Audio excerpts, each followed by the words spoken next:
Les mesures d'interdiction prises par Washington à l'encontre du géant chinois Huawei entrent en vigueur ce mardi 15. L'entreprise devra peut-être abandonner le marché des smartphones haut de gamme et des équipements 5G. Une entreprise technologique chinoise, étroitement liée au régime communiste, collecte les données de près de 2,4 millions de personnes dans le monde. L'Australie enquête pour savoir si la Chine interfère avec les votes australiens, et un autre homme politique australien est interrogé sur son choix d'adhérer à l'initiative chinoise Ceinture et Route. Le conseiller d'État chinois a déclaré que la Chine sera un pays à fort revenu dans 5 ans, mais il y a 5 ans, il avait déclaré exactement la même chose. Même lorsque les avocats des droits de l'homme en Chine sont incarcérés par le régime, leurs familles continuent de se battre.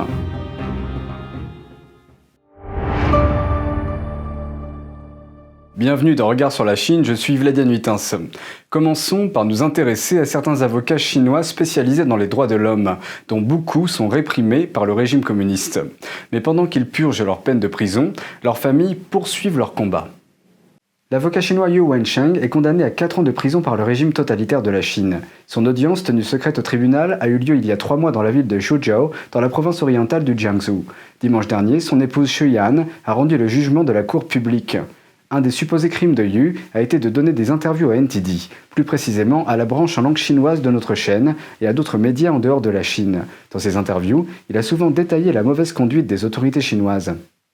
Yu est également attaqué pour avoir défendu légalement des personnes en difficulté. Parmi ses clients, on trouve des avocats des droits de l'homme, ainsi que des pratiquants de la discipline de méditation spirituelle Falun Gong, qui ont été brutalement persécutés pour leurs croyances en Chine au cours des 20 dernières années. Son épouse a révélé les 11 accusations portées contre lui par le tribunal. Plusieurs d'entre elles concernent des commentaires que Yu avait déjà faits sur le Falun Gong, comme celui-ci. La répression du Falun Gong par les autorités est totalement injuste et représente une persécution politique. Les autorités chinoises citent également ces autres commentaires, comme celui-ci. Il n'y a pas de loi ni d'ordre, et les autorités répriment les gens d'une manière inhumaine. L'état de droit en Chine est en train de régresser, les autorités sont les destructeurs de l'état de droit.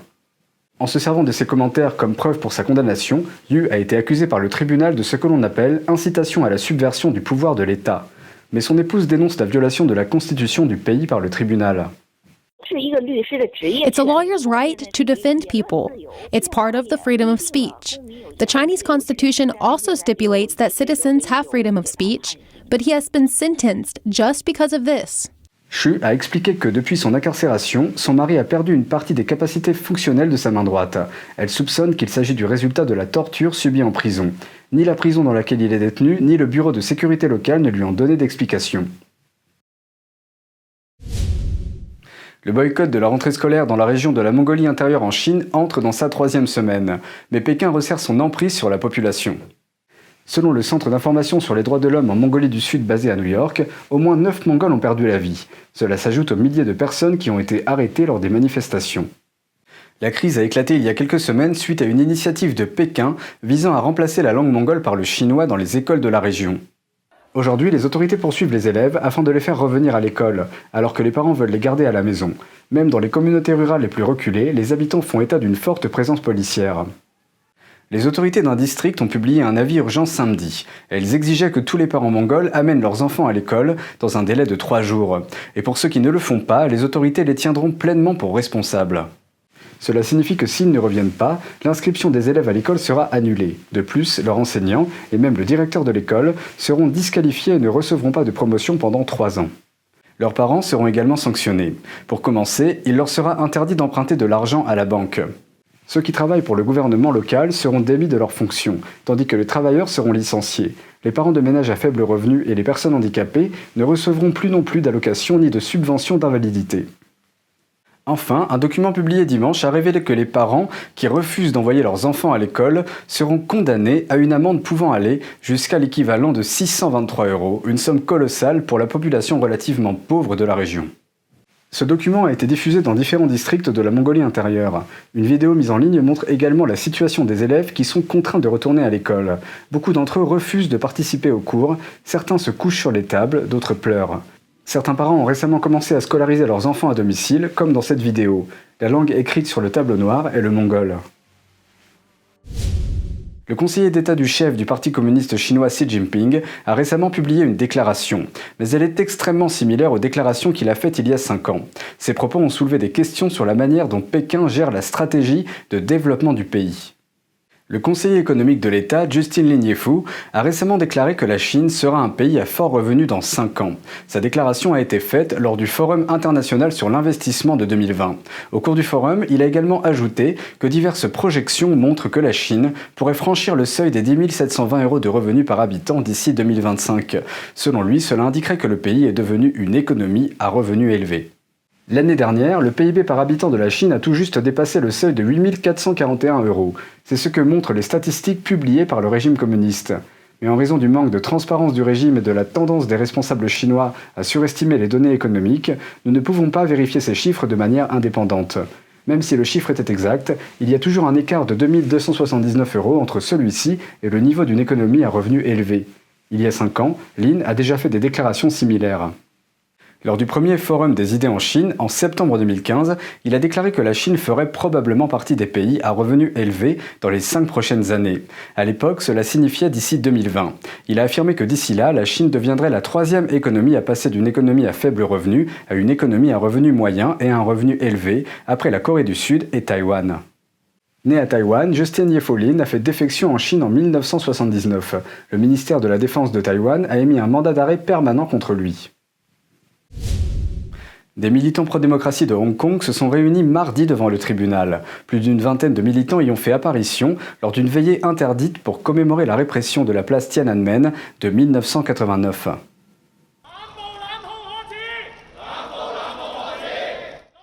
Les militants de Hong Kong, Joshua Wong, Jimmy Lai et 2 douzaines d'autres membres du mouvement pro-démocratie étaient au tribunal mardi pour la veillée interdite à laquelle ils ont participé en juin à l'occasion de l'anniversaire du massacre de la place Tiananmen de 1989. C'était la première fois en 3 décennies que la veillée était interdite dans la partie semi-autonome de Hong Kong, la police invoquant des restrictions relatives au coronavirus. Malgré cette interdiction, des dizaines de milliers de personnes ont allumé des bougies dans toute la ville lors d'un événement ouvert et pacifique le 4 juin, à l'exception d'une brève échauffourée avec la police anti-émeute dans un quartier voisin. Li Shaqian était l'un des organisateurs de la veillée. We insist that condemning the Tiananmen massacre every year with a candlelight is no crime. We insist that we have the constitutional right to express ourselves against the Tiananmen massacre and to commemorate those who sacrificed. Cet anniversaire a été célébré à un moment particulièrement sensible, au moment où Pékin se préparait à introduire sa nouvelle législation en matière de sécurité, qui sanctionne jusqu'à la prison à vie tout ce que la Chine considère comme de la subversion, de la sécession, du terrorisme ou de la collusion avec des forces étrangères. Les commémorations du 4 juin sont interdites en Chine continentale, mais Hong Kong a traditionnellement organisé chaque année les plus grandes veillées au monde. Un Chinois du continent dit qu'il comprend le sort des Hongkongais. Il dit que la région va énormément changer maintenant que le Parti communiste chinois prend le relais. L'ancien technicien supérieur d'Alibaba William Guo décrit son voyage à Hong Kong dans la deuxième partie de notre entretien. William Guo travaille comme technicien supérieur d'Alibaba depuis 2 ans et demi. Il s'est spécialisé dans le commerce de la technologie AliCloud à l'étranger et était un expert de premier plan dans ce secteur. Avant cela, Guo a travaillé à Hong Kong pendant 2 ans. Il y a commencé son travail en 2011. Contrairement au voyage d'affaires de courte durée qu'il avait fait auparavant, son séjour plus long a considérablement changé ses perspectives.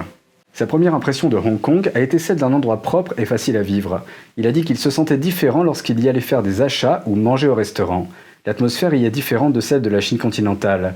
Il a ensuite réalisé que ce qu'il ressentait était un sentiment de sécurité. Once you go across the Hong Kong border, for example, if you enter China from the Shenzhen border, you will need to hold tight to your kids. But if you're in Hong Kong, you will allow your kids to play around. It's a lot safer. Il a dit honnêtement que le rassemblement commémoratif du 4 juin dans le parc Victoria ne signifiait pas grand-chose pour lui en 2011. Il croyait encore les descriptions des porte-paroles du Parti communiste chinois, ou PCC, dans les médias. Il disait que les manifestations des étudiants en 1989 à Pékin étaient des émeutes, qu'ils commettaient des violences contre les soldats chinois, voire même qu'ils les tuaient. Il a dit que c'est tout ce que les médias du régime voulaient que les Chinois sachent. Every day at 7 p.m. sharp, people will watch the CCTV newsfeed. There's nothing but this to watch. CCTV est la plus importante télévision d'État en Chine, et elle reste strictement dans la ligne idéologique du Parti communiste. Sa version anglaise pour les téléspectateurs hors de Chine est CGTN. Mais l'ère de liberté à Hong Kong a peu à peu fait changer Guo. Des médias avec un point de vue différent pouvaient être vus à Hong Kong. Il a commencé à réaliser que la manifestation étudiante à Pékin avait entraîné un massacre sanglant par l'armée chinoise et que de nombreux jeunes étaient morts. Il s'est également souvenu de la façon dont une partie de la police de Hong Kong avait protégé les manifestants au sein du mouvement pro-démocratique des parapluies, ce qui l'avait surpris. Alors qu'il apprenait à jouir de la liberté là-bas, le Parti communiste chinois a renforcé ses efforts pour prendre la relève. Guo a déclaré que les Hongkongais comprenaient très bien l'état de droit et que l'application de la loi d'extradition, qui a érodé les libertés de Hong Kong, est un problème majeur. The thing is, when it becomes legislation, hope for Hong Kongers fades. Mais il a dit que cela ne voulait pas dire qu'ils abandonnent. Les gens choisissent simplement une meilleure façon de persévérer. Il parle de l'immigration et des Hongkongais qui affluent vers Taïwan. As an ordinary person, if you feel there is no way to fight it, you will find a safer place to keep up the fight.